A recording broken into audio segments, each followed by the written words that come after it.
Hello everyone, I am Anuradha Priyadashni and once again welcome to my channel Current Affairs with Anuradha। आज हम लोग annual current affair series का part 10 और इस series का last part discuss करने वाले हैं। इसके बाद मैं इस सीरीज़ को बंद कर रही हूँ और आपके लिए एक न्यू सीरीज़ लेकर के आऊँगी जिसमें इससे भी मॉडिफाइड वर्जन जो होगी करंट अफेयर्स का वो मैं आपको प्रोवाइड करूँगी। इन सब चीज़ों के लिए मेरे साथ बने रहिए। जो लोग मेरे चैनल पर नए हैं या फिर जिन लोगों ने इस सीरीज़ का पार्ट 1 टू पार्ट 9 नहीं देखा है, मैं आपको इसका लिंक डिस्क्रिप्शन में प्रोवाइड कर दूंगी, आप ज़रूर देखिए। इस सीरीज़ में हम लोग कुछ important questions with detail explanation discuss करते हैं।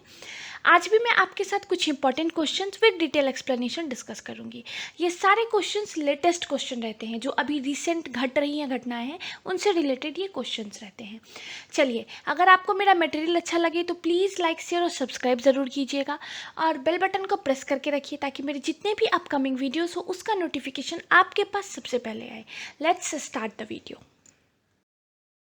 चलिए, इस सीरीज का पहला क्वेश्चन ही हमारा बहुत इंपॉर्टेंट है। Where was the 36th biannual ASEAN summit held via video conference in June 2020। ये रिसेंटली वियतनाम के पास इसका चेयरमैनशिप था, वहाँ से वीडियो कॉन्फ्रेंसिंग के थ्रू इस समिट को अभी रिसेंटली 26 जून को ऑर्गेनाइज किया गया था। इसका थीम बहुत इंपॉर्टेंट है, कोहेसिव एंड रिस्पॉन्सिव आसियान। मैंने अभी रिसेंटली 36th आसियान के ऊपर एक वीडियो बनाया था जिसका लिंक मैं आपको ऊपर आई कार्ड में प्रोवाइड कर दूंगी, आप ज़रूर देखिएगा। उस वीडियो में मैंने डिटेल में डिस्कस किया था आसियान है क्या, इसका पर्पस क्या है, इसके मेंबर कंट्रीज क्या है। इस बार का जो 36th आसियान हुआ था उसके मेजर दो हाइलाइट्स थे। पहला था कोविड रिस्पांस फंड और दूसरा था साउथ चाइना सी कॉन्फ्लिक्ट जो अभी हो रहा है। ये बहुत इंपॉर्टेंट दो चीज़ें वहाँ पर डिस्कस की गई थी और इसके लिए उन्होंने वे फॉरवर्ड भी कुछ सजेस्ट किया था आसियान की तरफ से। ये बहुत इंपॉर्टेंट है, आप एक बार ज़रूर देख लीजिएगा। इस बार का थीम भी बहुत इंपॉर्टेंट है, कोहेसिव एंड रिस्पॉन्सिव आसियान। चलिए, हमारा नेक्स्ट क्वेश्चन है, who launched national anti doping agency first mobile app. ये minister of sports independent charge में है किरण रिजिजू जी, उन्होंने अभी इसको लॉन्च किया है। इस ऐप का नाम है नाडा ऐप, जिसका main aim to bridge the gap between NADA and the athletes by offering easily accessible information on various aspects of sport, prohibited substances as well as dope test. इनके बारे में information बहुत detail में इस app में provide की जाएगी ताकि ये जो नेशनल एंटी डोपिंग एजेंसी है और एथलीट्स है इनके बीच में जो गैप हो जाता है, मिसअंडरस्टैंडिंग होती है, बहुत चीज़ों का पता ही नहीं चलता किस चीज़ के लिए उनको बैन किया गया, किस चीज़ के लिए उनको फाइन किया गया, एवरीथिंग डिटेल में यहाँ पे इंफॉर्मेशन प्रोवाइड की जाएगी। चलिए, हम नाडा देख लेते हैं। ये एक नेशनल ऑर्गेनाइजेशन है responsible for promoting, coordinating and monitoring the doping control programme in sports in all its form in India. इसका हेडक्वार्टर न्यू दिल्ली में है।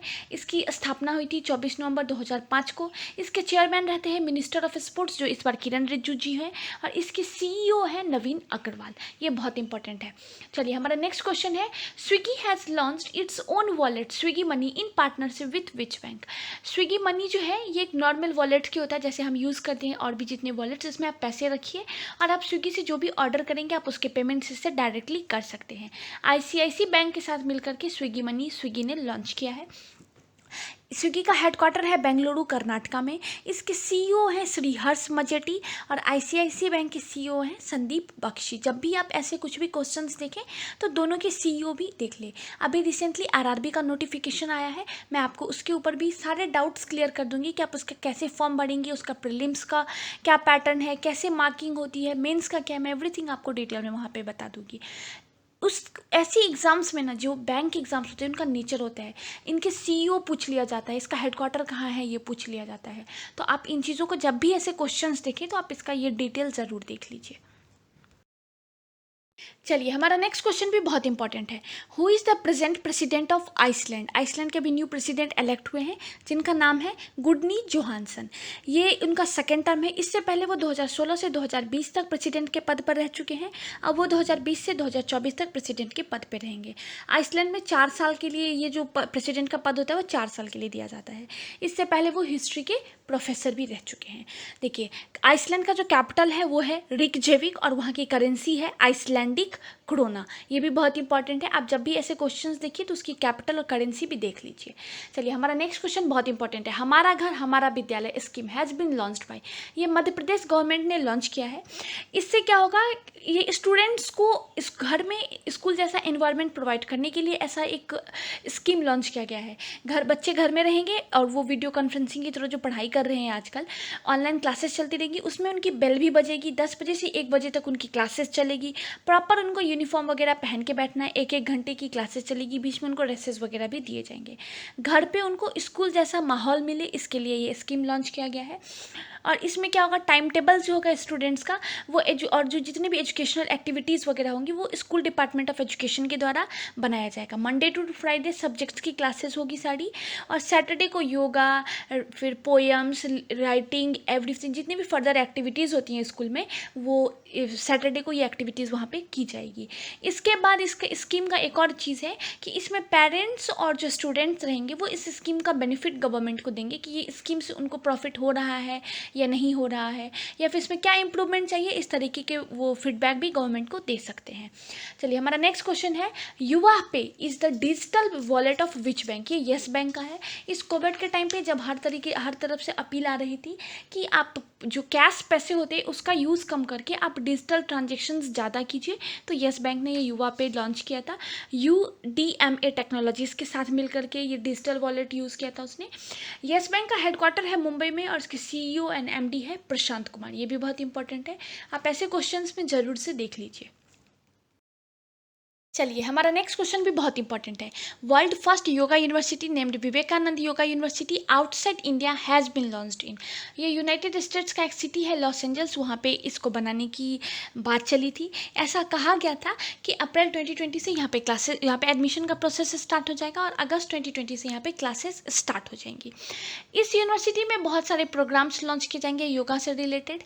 इसमें प्रोग्राम्स जो होंगे वो basically ancient traditional Indian practice of yoga will be offered at the university with a combination of scientific principles and modern research approaches। यहाँ पे योगा से रिलेटेड इस टाइप के कोर्सेज यहाँ पे लॉन्च किए जाएंगे। इसके चेयरमैन रहेंगे डॉक्टर HR नागेंद्र, और जो इंडिया का जो फर्स्ट योगा यूनिवर्सिटी था उसके चेयरमैन भी यही रहते डॉक्टर HR नागेंद्र, बहुत इंपॉर्टेंट है ये। चलिए हमारा नेक्स्ट क्वेश्चन है, India has proposed which year to be the year of millet, तो 2023 को इंडिया ने बोला था, FAO के सामने एक प्रपोजल रखा था फूड एंड एग्रीकल्चर ऑर्गेनाइजेशन के सामने कि 2023 को ईयर ऑफ मिलेट्स अनाउंस कर दिया जाए। बाद में जाकर FAO ने इंडिया के इस प्रपोजल को मान लिया। हमारा नेशनल ईयर ऑफ मिलेट्स जो था वो 2018 था, ये भी बहुत इंपॉर्टेंट क्वेश्चन है। चलिए हमारा नेक्स्ट क्वेश्चन है, accelerate Vigyan scheme has been launched by, ये science and engineering research board के द्वारा लॉन्च किया गया है। इस स्कीम को लॉन्च करने का मेन एम है to strengthen scientific research mechanism in the country. चलिए हमारा नेक्स्ट क्वेश्चन बहुत इंपॉर्टेंट है, only intergovernmental organisation to map the entire ocean floor is GEBCO, जिसका फुल फॉर्म है general bathymetric chart of oceans. ये एक inter governmental organisation है जो ओशन का जो इंटायर फ्लोर है उसकी मैपिंग में काम करेगा। चलिए हमारा नेक्स्ट क्वेश्चन भी इसी से रिलेटेड है, व्हाट इज सीबेड 2030 प्रोजेक्ट, ये एक प्रोजेक्ट है जो जापान की निप्पॉन फाउंडेशन और GPECO का सीबेड प्रोजेक्ट है, ये 2030 लॉन्च किया गया था। इस प्रोजेक्ट अभी ये न्यूज़ में था, इसलिए न्यूज़ में था क्योंकि रिसेंटली इस चीज़ को इन्होंने ये अनाउंस किया है कि इन्होंने अभी तक 20% जो वर्ल्ड ओशन फ्लोर की मैपिंग है उसका काम कंप्लीट कर लिया है। ये जो सीबेड 2030 प्रोजेक्ट है वो 2017 में लॉन्च किया गया है और इस प्रोजेक्ट में कहा गया है कि 2030 तक जितने भी इंटायर सी हैं उसका जो मैपिंग है का काम कर लिया जाएगा, उनके सी फ्लोर की मैपिंग का काम कर लिया जाएगा। देखिए इस स्ली बेडेड जो प्रोजेक्ट है इसके बहुत इंपॉर्टेंस है। इसमें जो बैथीमेट्रिक है इसके माध्यम से समुद्र, झीलों, महासागरों में मौजूद पानी की गहराई का स्तर मापा जा सकता है। दूसरा, आप बहुत जगह देखते होंगे कि समुद्र के नीचे बहुत सारी स्थलाकृति है, इसके बारे में भी इस प्रोजेक्ट के माध्यम से जानकारी मिल जाएगी। नेविगेशन में हेल्प मिलेगा, सुनामी की फॉरकास्टिंग में भी बहुत ज़्यादा हेल्प मिलेगा। नेचुरल गैस, नेचुरल ऑयल का जो एबंडेंट सोर्सेज होते हैं महासागरों के नीचे, ओशियंस के नीचे, इसकी भी जानकारी मिल जाएगी। क्लाइमेट चेंज के बारे में भी इससे जानकारी मिल जाएगी। तो बहुत इंपॉर्टेंट है ये प्रोजेक्ट हर एक गवर्नमेंट के लिए और ये 2030 तक ये प्रोजेक्ट जो है वो कंप्लीट कर लिया जाएगा। 2017 में ये प्रोजेक्ट स्टार्ट हुआ था। चलिए, हमारा नेक्स्ट क्वेश्चन बहुत इंपॉर्टेंट है और आप इसके ऊपर स्टार मार्क लगा लीजिए। ये एसएससी, आरआरबी, बीपीएससी जैसे एग्जाम्स का फेवरेट क्वेश्चन रहता है। What is the study of beds और floor of water body is called? इसको बैथीमेट्री कहते हैं, आप इसको जरूर याद रखिएगा। बहुत न्यूज में है, आपसे किसी न किसी एग्जाम में जरूर पूछ लिया जाएगा। हमारा नेक्स्ट क्वेश्चन है, global education monitoring report is a report published by. ये यूनेस्को के द्वारा पब्लिश किया जाता है। इसके बहुत सारे हाईलाइट्स थे, मैं आपको कुछ हाईलाइट्स बता देती हूँ। इसमें यह कहा गया है कि डेवलपिंग कंट्रीज में जो ऑनलाइन एजुकेशन, जो डिजिटल एजुकेशन का जो प्रणाली है वो बहुत ज़्यादा सक्सेसफुल नहीं रह रहा है, क्योंकि स्टूडेंट्स इसको अडॉप्ट नहीं कर पा रहे हैं। बहुत जगह तो इतनी फैसिलिटीज़ भी नहीं है कि डिजिटल एजुकेशन हो सके। आप देख रहे होंगे कि मोस्टली ये जो डिजिटल एजुकेशन का जो चल रहा है वो मोस्टली आपको जो स्कूल, प्राइवेट स्कूल्स है वहीं हो रहा है। Government school complete shut down है, वहाँ पे किसी भी तरीके की एजुकेशन नहीं हो पा रही हैं। अब सरकार अपनी तरफ से प्रयास कर रही है, जैसे उन्होंने बहुत सारे चैनल्स वगैरह लॉन्च किए, रेडियो पे भी बहुत सारे चैनल्स लॉन्च किए ताकि बच्चे पढ़ सके, लेकिन ये बहुत सक्सेसफुल पैटर्न नहीं है। इस चीज़ को बहुत हाईलाइट किया गया था। दूसरा हाईलाइट इसका ये था कि जो गवर्नमेंट स्कूल है वहाँ पे मिड डे मील का फैसिलिटीज़ दिया जाता है, जिससे क्या होता है, एक टाइम गरीब बच्चों को एक न्यूट्रिशियस खाना मिल जाता है। लॉकडाउन की वजह से स्कूल बंद है, मिड डे मील बंद है, तो उनको इस चीज़ तरीके का भी प्रॉब्लम फेस करने को मिल रहा है बच्चों को। चलिए, तीसरा इसमें ये हाईलाइट किया गया था कि इबोला के बाद क्या हुआ था, स्कूल ड्रॉप आउट्स का जो परसेंटेज है वो काफ़ी बढ़ गया था। तो कोविड-19 के बाद भी एक्सपेक्ट किया जा रहा है कि वर्ल्ड वाइड जो स्कूल ड्रॉप आउट्स का परसेंटेज है वो काफ़ी ज़्यादा बढ़ जाएगा। ये मेजर 3 हाईलाइट्स थी इस रिपोर्ट के। चलिए, हमारा नेक्स्ट क्वेश्चन भी बहुत इंपॉर्टेंट है, आप इसके ऊपर स्टार मार्क लगा लीजिए। Recently which country has announced its exit from open sky treaties? तो यूएसए ने इससे भी रिसेंटली एग्जिट किया है। इसको 24 मार्च 1992 को 34 मेंबर कंट्रीज ने साइन किया था और 2002 से ये इम्प्लीमेंट हो गया था।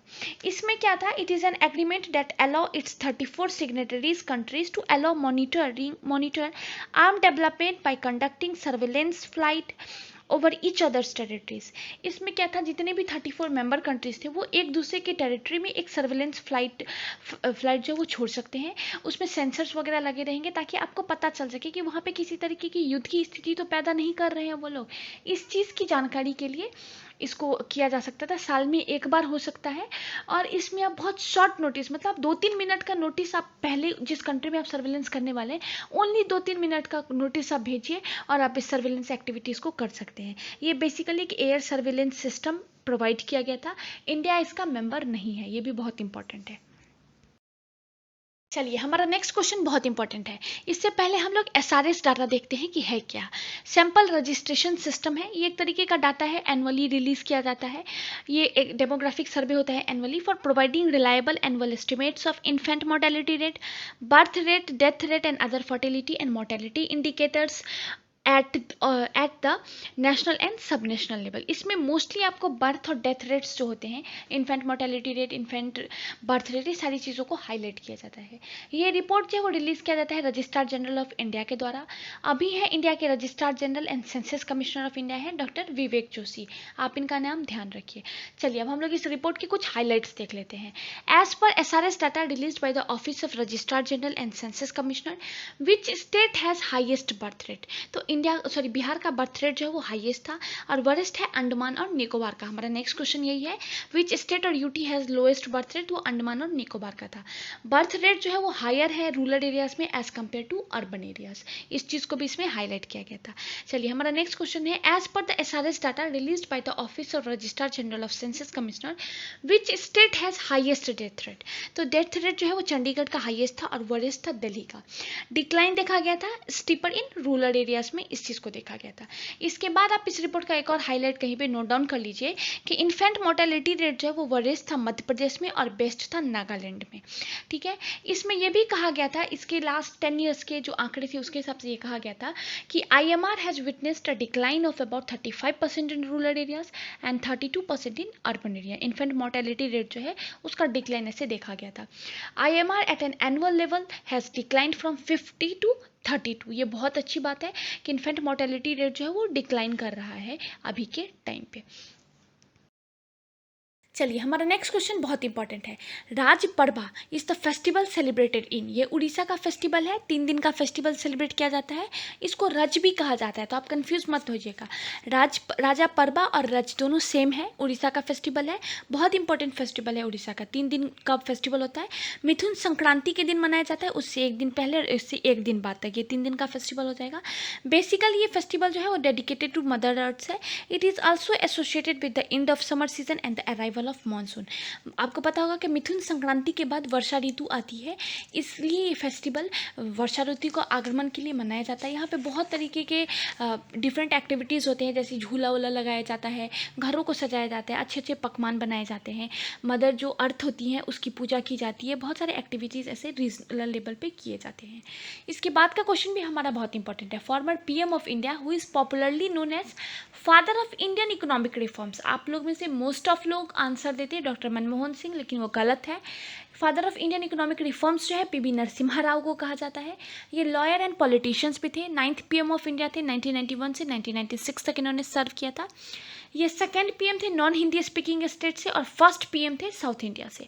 इनके टाइम पे फाइनेंस मिनिस्टर थे मनमोहन सिंह, और इन लोगों ने मिलकर के ग्लोबलाइजेशन जो था उसको लेकर के आए थे। इंडियन इकोनॉमिक रिफॉर्म्स जो था इन्हीं के टाइम पे आया था। इनको चाणक्य भी कहा जाता था for his ability to steer economics and political legislation. बहुत इंपॉर्टेंट क्वेश्चन है ये भी। चलिए, हमारा नेक्स्ट क्वेश्चन है which bank has launched e Kisan Dhan app for farmers. Covid के टाइम पे किसान को मंडी ना जाना पड़े, खाद खरीदने के लिए ना जाना पड़े, किसी किसान जो होते हैं वो अपने प्रोडक्ट्स की जो प्राइस है मंडी पे ये जानने के लिए भी मंडी जाते हैं, इन सब चीज़ों के लिए ना जाना पड़े, HDFC बैंक ने ई किसान धन ऐप लॉन्च किया था, जिसमें क्या था, मंडी पे किस प्रोडक्ट की क्या कीमत है वो भी बताई जाएगी। एग्रीकल्चर रिलेटेड जितने भी न्यूज़ है, जितने भी स्कीम्स थे गवर्नमेंट के, सारी चीज़ की इन्फॉर्मेशन दी जाएगी। वेदर फॉरकास्टिंग भी दी जाएगी, और सीड्स के क्या टाइप होते हैं उन सब चीज़ों की भी जानकारी इस ऐप पे प्रोवाइड की जाएगी, ताकि फार्मर्स अपने घर से रह करके और कोविड के टाइम पे सेफ रह करके अपने खेती बाड़ी को कर सकते हैं। चलिए, इस सीरीज़ का हमारा लास्ट क्वेश्चन है, skill connect forum portal has been launched by which state. ये कर्नाटका गवर्नमेंट का इनिशिएटिव था। ये पोर्टल बहुत इंपॉर्टेंट है उन लोगों के लिए जो जॉब सीकर्स हैं और जो एम्प्लॉयज़ होते हैं, जो जॉब प्रोवाइडर्स होते हैं, उनके बीच में एक प्लेटफॉर्म की तरह काम कर रहा था, एक ब्रिज की तरह काम कर रहा था। जो जॉब सीकर्स थे वो इस पोर्टल पे अपने इन्फॉर्मेशन, जैसे उनके क्वालिफिकेशंस क्या है, उनकी एडिशनल क्वालिफिकेशंस क्या है, सारी चीज़ें इस पर अपलोड कर सकते हैं। और जो एम्प्लॉय होंगे या फिर जो कह सकते हैं HR डिपार्टमेंट्स होते हैं, या फिर और जो इनको नौकरी पे रखते हैं, वो लोग इस इन्फॉर्मेशन के बेसिस पे, इनके स्किल्स के बेसिस पे इनको जॉब प्रोवाइड कर सकते हैं। तो ये पोर्टल भी बहुत अच्छा काम कर रहा था उन लोगों के लिए जिनको जॉब की तलाश है और जो जॉब प्रोवाइड करते हैं। चलिए, आज फिर मैंने आपके साथ कुछ इंपॉर्टेंट क्वेश्चंस डिस्कस किए। आपको कुछ भी डाउट हो तो मुझे कमेंट सेक्शन में ज़रूर बताइएगा। इस सीरीज़ का ये लास्ट पार्ट था। आपको कैसा लगा ये सीरीज़, आप मुझे इसका फीडबैक ज़रूर दीजिएगा। क्या आपको इससे कोई बेनिफिट मिला या नहीं मिला, ये भी मुझे ज़रूर बताइएगा। आपके वर्ड्स मेरे लिए बहुत मैटर करते हैं। मैं आपके लिए अब नेक्स्ट एक सीरीज़ लेके आऊँगी, और आपको जो अपडेटेड करंट अफेयर्स है मैं उससे आपको हमेशा अपडेटेड रखूँगी।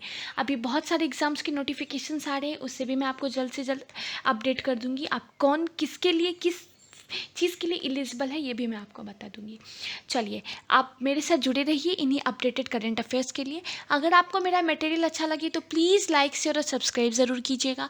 आप बेल बटन को प्रेस करके रखिए, ताकि मेरे जितने भी अपकमिंग वीडियोज़ होंगे उसका नोटिफिकेशन आपके पास सबसे पहले आएगा। इस कोविड के टाइम पे stay safe, stay at home. Thank you.